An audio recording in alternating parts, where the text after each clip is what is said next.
निलेशचा नवीन show आहे त्यात तुला पण बोलवलं असेलच. नाही, ऍक्च्युली असं आहे की तो डिसिजन प्रत्येकाचा इंडिव्हिज्युअल होता. मी माझ्या वाहिनी बरोबर कॉन्ट्रॅक्ट मध्ये असल्यामुळे ते मी करू शकले नाही. आणि मला असं वाटतं की ब्रेक होता तर प्रत्येकानी स्वतःनी काय काय करायचं तसं काय काय सगळ्यांनी ठरवलं होतं. तर मला एक हिंदी शो सुद्धा आला होता सेम जॉनरचा करायला.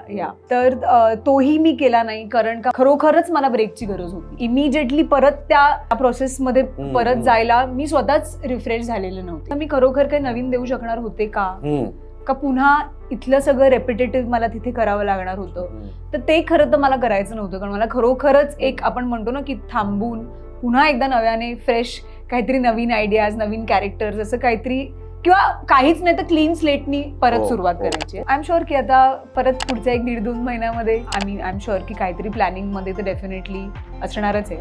सो कळेलच ते.